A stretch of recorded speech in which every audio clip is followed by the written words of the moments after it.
Bakit kinakanta ng mga Pilipino ang awit na ito? Disyembre ng taong 2024, sa isang silid panayam sa Universidad ng Pilipinas, isang Israeli-American na ethnomusicologist ang biglang namutla habang nakikinig sa ulat ng isang mag-aaral. Ano ang dahilan kung bakit ang isang propesor na may higit 30 taong karanasan sa pag-aaral ng musika sa buong mundo ay labis na nagulat sa isang awiting kinakanta ng mga batang mag-aaral sa Pilipinas? Ito ay isang pambihirang kwento tungkol sa musika na tumatawid sa mga hangganan. Ang bida sa ating kwento ay si Profesor David Cohen, isang Israeli-American na kasalukuyang nagtuturo ng ethnomusicology bilang isang visiting professor sa Universidad ng Pilipinas. Nagsagawa na siya ng field research sa musika ng mahigit 50 bansa at kinikilala bilang isang pandaigdigang awtoridad sa pag-aaral kung paano nagbabago at tumatawid ang musika sa mga kultura. 30 taon kong pinag-aralan kung paano lumalaganap ang musika sa kabila ng mga pader ng kultura, sabi niya. Ngunit ang nangyari ng araw na iyon ay lubos na yumugyog sa lahat ng aking nalalaman. Ika-15 ng Disyembre, 2022 ito, araw ng pagtatanghal ng mga thesis. Ang mga mag-aaral ay sunod-sunod na nag-uulat tungkol sa kanilang isang taong pananaliksik. Ang paksa ng aking pag-aaral ay ang ebolusyon ng mga dayuhang awitin na ipinakilala sa mga paaralang elementarya sa Pilipinas pagkatapos ng digmaan. Kapansin-pansin, may 2 awit na hanggang ngayon ay kinakanta pa rin sa maraming paaralan, paliwanag ng isang mag-aaral na nagngangalang Lara Santiago. Sa totoo lang, noong una ay hindi ko ito pinansin, pag-alala ni Professor Cohen, dahil sa aking pag-aakala, malawak na ang aking kaalaman tungkol sa edukasyong pangmusika sa Pilipinas. Ang unang awit ay ang pamilyar na Mayim-Mayim na madalas awitin sa mga campfire o scouting activities. Panoorin po natin ang video na ito mula sa isang pampublikong paaralan. At sa sandaling iyon, nagbago ang itsura ng propesor. Huminto ang aking paghinga. Ang himig at mga hakbang na isinasayaw ng mga bata, iyon mismo ang sagradong awit na kinalakihan ko sa aking bayan. Hindi ako maaaring magkamali. Ngunit, hindi pa doon natatapos ang kanyang pagkagulat. Ang pangalawang awit ay Dona Dona. Ang awit na ito ay isinama pa sa mga aklat-aralin sa musika at sikat din sa mga paaralan. Ang pagkamangha ni Professor Cohen ay naging lubos na pagkabigla. Pati Dona Dona, hindi ito nagkataon lamang. Bakit ganito na lamang kadaling awitin ng mga batang Pilipino ang mga awit naming mga Hudyo? Nagpatuloy sa pag-uulat si Lara. Ang interesante, ang 2 awit na ito ay ipinakilala sa sistema ng edukasyon ng Pilipinas sa halos parehong panahon at patuloy na inaawit sa loob ng mahigit 50 taon. Ngunit hanggang ngayon, walang detalyadong pag-aaral kung bakit partikular na pinili ang 2 ito at kung bakit sila lubos na tinangkilik. Hindi na mapakali ang propesor sa kanyang upuan. Tumayo siya. Sandali, Lara, hanggang saan ang naimbestigahan mo tungkol sa pinagmulan ng 2 awit na ito? Naguguluhang sumagot ang mag-aaral. Pinagmulan po. Ayon sa mga datos, ang Mayim-Mayim ay isang Israeli folk dance song, habang ang Dona Dona naman ay isang Yiddish folk song. Lara, sabi ng propesor na may diin sa kanyang boses, hindi mo sinasadyang natuklasan ang isang napakahalagang bagay. Hindi lamang sila ordinaryong mga dayuhang awiting bayan, mayroon silang espesyal na kahulugan para sa aming mga Hudyo. Nagsimulang magbulungan ang mga tao sa silid panayam. Mula ngayon, buong determinasyong sinabi ng propesor, tutuklasin ko ang hiwagang ito. Bakit naglakbay ang mga awit na ito sa malayong Pilipinas at bakit minahal sila ng mga batang Pilipino? Sa loob ng mahigit 70 taon, ipinapangako kong hahanapin ko ang katotohanan. Kinabukasan, sa kanyang opisina, napapaligiran si Professor Cohen ng mga bunton ng dokumento. Ang mga pader ay puno ng mga music sheet at litrato mula sa iba't ibang panig ng mundo. Nag-iisa siyang nag-iisip. 30 taon na akong nagsasaliksik, bakit hindi ko ito napansin? Simulan natin sa mga pangunahing katotohanan. Tinitigan ng propesor ang dalawang music sheet sa kanyang kamay, Mayim Mayim at Dona Dona. Ang kompositor ng Mayim Mayim ay si Emmanuel Amiran. Nilikha noong 1942. Binuksan niya ang kanyang computer at nagsimulang magsaliksik. Napaka-interesante. Nilikha ang awit na ito 6 na taon bago itatag ang Estado ng Israel. Ito ay isang awit na nagpapahayag ng kagalakan ng mga Hudyo mula sa buong mundo sa ilalim ng kilusang Zionism nang makahanap sila ng tubig sa tigang na lupain na puno ng pagkamangha. Ang mukha ng propesor, ang mayim, sa wikang Hebreo ay nangangahulugang tubig.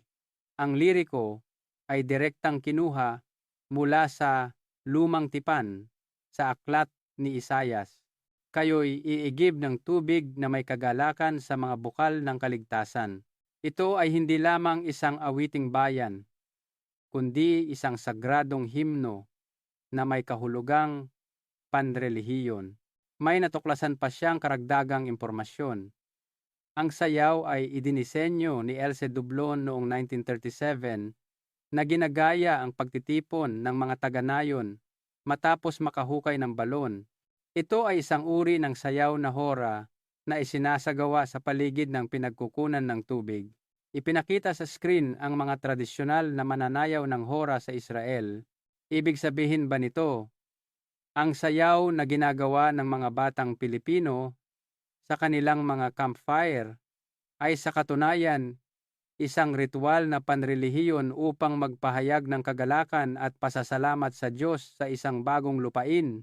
Huminga ng malalim ang propesor.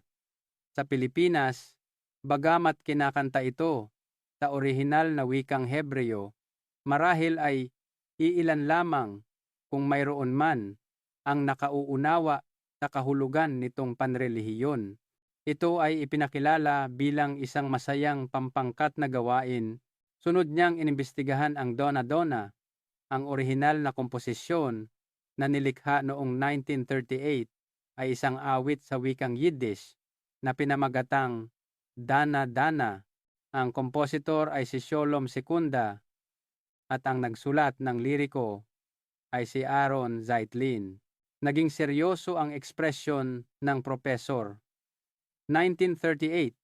Ito ang panahon kung kailan tumitindi ang pag-uusig sa mga Hudyo. Sa unang tingin, ang awit ay tungkol sa isang guya na dadalhin sa katayan. Ngunit may malalim itong sinisimbolo. Nagpatuloy siya sa pagbabasa.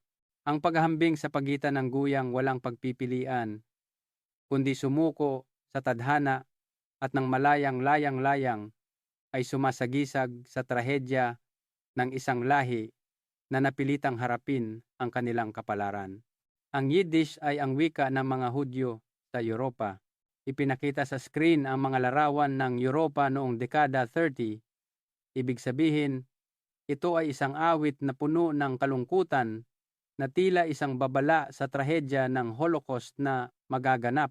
Nagsimulang pag-isipan ng propesor kung paano tinanggap ang mga awit na ito sa Pilipinas.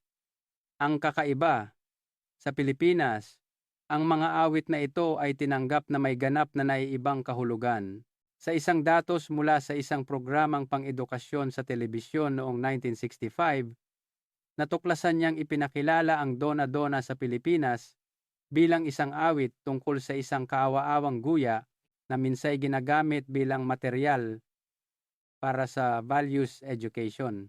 Ang pinagmulan nito bilang isang alegorya ng trahedya ng isang lahi ay hindi kailanman nabanggit. Nag-isip ng malalim ang propesor. Ganoon din ang nangyari sa Mayim. Mayim. Ipinakilala ito sa Pilipinas pagkatapos ng digmaan sa pamamagitan ng mga aktibidad ng Young Men's Christian Association at isinama sa kurikulum. Ngunit ang kahulugan nitong panrelihiyon at nasyonalistiko ay hindi na iparating. Sa halip, ito ay sumikat bilang isang folk dance na nagtataguyod ng pandaigdigang pagkakaunawaan. Biglang nagbago ang mukha ng propesor. Sandali, baka hindi ito nagkataon lamang. Bakit sa dinami-dami ng mga dayuhang awit na ipinakilala sa parehong panahon, karamihan ay nalimot na, ngunit ang dalawang ito ay patuloy na inaawit sa loob ng mahigit 70 taon. Nagsimulang bumuo ng bagong teorya ang propesor. Mayroon bang mas malalim na kahulugan sa likod ng pagpiling ito? Bakit nag-ugat ang mga awit ng mga Hudyo sa lipunang Pilipino sa ilalim ng batas militar? Marahil, bukod sa simpleng palitan ng musika, may mas mahalagang layunin. Nagpasya ang propesor na lutasin ang hiwagang ito. Kailangang imbestigahan ng detalyado ang reforma sa edukasyong pangmusika noong panahong iyon. Sino? Bakit? At sa anong layunin ipinakilala ang mga awit na ito sa Pilipinas? Panahon na upang iulat ang resulta ng kanyang imbestigasyon sa mga mag-aaral. Nagtipon si Lara at ang iba pang mga mag-aaral sa opisina ng propesor sa pader. Ang isang mapa ng mundo ay may mga decolor na pin na nagmamarka sa mga landas ng paglaganap ng musika. Mga minamahal, simula ng propesor, pagkatapos ng aking imbestigasyon, may natuklasan akong lubhang nakakagulat. Kapag ang musika ay tumatawid sa mga hangganan ng wika at kultura, ito ay nagbabago at umaangkop na parang isang buhay na organismo. Propesor, anong uri po ng pagbabago ang nangyari? Tanong ni Lara. Gawin nating halimbawa ang Mayim-Mayim.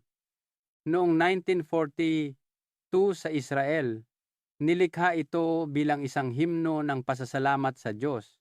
Pagsapit ng dekada 50 sa Amerika, naging kasangkapan ito para sa pagtataguyod ng pandaigdigang pagkakaunawaan. At sa Pilipinas, naging awit ito para sa pagkakaisa sa mga campfire at team building activities. Nag-project ang propesor ng 3 imahe sa screen. Isang sayaw na panrelihiyon sa Israel, isang summer camp sa Amerika, at isang campfire ng mga mag-aaral sa Pilipinas. Parehong himig, parehong sayaw, ngunit magkakaiba ang kahulugan. Ito ang tinatawag na cultural chameleon phenomenon sa musika. Nagtaas ng kamay ang isa pang mag-aaral. Ngunit bakit po nangyari ang ganoong pagbabago? Magandang tanong. Kumuha ang propesor ng isang artikulo mula sa isang psychology journal. Nangyayari ito dahil binibigyang kahulugan ng lipunang tumatanggap ang musika sa paraang pinakamadali nilang mauunawaan. Inanalisa ng propesor ang lipunang Pilipino pagkatapos ng digmaan. Sa panahong iyon, sa ilalim ng isang autoritarian na pamahalaan, binibigyang diin ang espiritu ng pagkakaisa at pambansang kamalayan. Kasabay nito, mayroon ding pagnanais na kumonekta sa mundo. Ang pabilog na anyo ng sayaw ng Mayim-Mayim ay perpektong tumugma sa diwa ng panahong iyon na nagpapahalaga sa kolektibong harmoniya. Tumango si Lara bilang pagsang-ayon. Opo, tama po. Sa aking pananaliksik, Ipinakilala nga ang awit bilang simbolo ng pagkakaibigan at kooperasyon, eksakto, at ganoon din sa Dona Dona. Noong dekada 60, ang Pilipinas ay nasa panahon ng pag-unlad ng ekonomiya. Ang diwa ng lipunan ay nakatuon sa kasipagan at pag-asa. Ngunit dahil nasa frontline din ng Cold War, may malalim na pag-unawa sa kahalagahan ng kapayapaan. Kaya naman, isang awit tungkol sa kaawa-awang guya ang tinanggap bilang kasangkapan upang ipahayag ang pakikiramay sa mga mahihina at ang pagnanais para sa kapayapaan. Itinuro ng propesor ang pinakasusing punto. Sa madaling salita, hindi namalayan ng lipunang Pilipino na sinala nila ang kahulugang panrelihiyon at etniko ng mga awit na ito at kinuha lamang ang mga bahaging tumutugma sa kanilang sariling klima sa lipunan at mga pagpapahalaga. Nagpakita ang propesor ng mas interesanteng datos, ngunit ang susunod kong natuklasan ang tunay na nakakagulat. Kahit na nagbago ang kahulugan, ang epekto ng mga awit na ito sa lipunang Pilipino ay napakalaki. Anong uri po ng epekto? Tanong ng isang mag-aaral na may pagtataka. Ipinakita ng propesor ang datos tungkol sa mga pandaigdigang aktibidad ng Pilipinas mula dekada 70. Mula dekada 70 hanggang 2000, mabilis na dumami ang pakikilahok ng Pilipinas sa international humanitarian aid at mga non-government organization. At ang mas interesante, pagkatapos ng dekada o teta ang panahon, kung kailan ang henerasyong lumaki na kumakanta ng mayim-mayim at dona-dona ay naging pangunahing puwersa sa lipunan, tumindi rin ang interes ng mga Pilipino sa kulturang Hudyo. Nanlaki ang mga mata ni Lara. Halimbawa, ang tagumpay ng pelikulang Fiddler on the Roof, ang biyulinista sa bubong sa Pilipinas, ang paglaganap ng klezmer music, at ang mas madalas na palitang pangkultura sa pagitan ng Pilipinas at Israel. Maaaring hindi ito mga nagkataon lamang. Ipinahayag ng propesor ang kanyang mahalagang teorya. Sa madaling salita, ang patuloy na pag-awit sa mga kantang ito sa loob ng 70 taon ay posibleng nagtanim ng binhi ng pagkagiliw para sa kulturang Hudyo sa subconscious ng mga Pilipino. Ang binhi ng kultura ay itinanim sa pamamagitan ng musika. Sa huli, binuod ng propesor ang lahat para sa mga mag-aaral. Mula sa aking investigasyon, malinaw na hindi ito bunga ng pagkakataon. Ipinakita niya ang sitwasyong pandaigdig noong dekada, ang pagkakatatag ng Israel noong 1948, ang pagsisimula ng Cold War, at ang pag-unlad ng Pilipinas. Lahat ng ito ay magkakaugnay.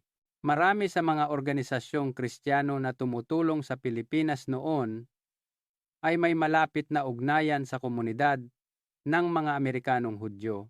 Marahil ay mayroon silang pangmatagalang pananaw na bumuo ng ugnayan sa pagitan ng Pilipinas at komunidad ng mga Hudyo sa pamamagitan ng musika. Nagulat si Lara. Ibig sabihin, plinano po ito? Oo, sagot ng propesor na may malalim na pag-iisip. Marahil ito ang isa sa pinakamatagumpay na diplomasya sa pamamagitan ng musika sa kasaysayan. Ngunit ang pinakamahalaga sa lahat ng ito ay ang kagandahan ng Pilipinas mismo. Buong damdaming nagpatuloy ang propesor. Hindi tinanggihan ng Pilipinas ang isang dayuhang kultura. Bagkus ay buong init itong niyakap. Hindi nito kinuwestiyon ang relihiyon o pampulitikang pinagmulan nito. Dalisay nitong minahal ang musika. Ipinapakita nito ang natatanging katangiang kapuluan at pagpaparaya sa kultura ng lipunang Pilipino. Tumingin ang propesor sa labas ng bintana at sinabi ang kanyang huling mga salita sa mga mag-aaral. Ngayong araw, sa isang sulok ng Pilipinas, may mga bata pa ring kumakanta ng mga awit na ito. Hindi nila namamalayan, ngunit ipinapasa nila ang isang pangkalahatang pangarap ng sangkatauhan, ang kapayapaan at pagkakaisa. Lubos na naantig si Lara.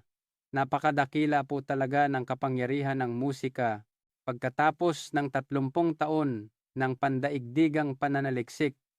Sabi ng propesor na may pananalig, isa lang ang natutunan ko, walang lugar sa mundo na katulad ng Pilipinas na buong natural at pagmamahal na nag-iingat sa kultura ng iba.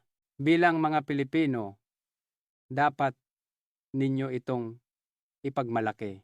Tunay nga po, sabi ni Lara, mayroong lakas ang Pilipinas na kayang lampasan ang mga salita at katwiran, na tahimik na yumayakap sa mga mahahalagang damdamin at pangarap. Ang katotohanang minahal ang Mayim at Dona sa loob ng 70 taon ay patunay sa init ng puso at katatagan ng kultura ng mga Pilipino.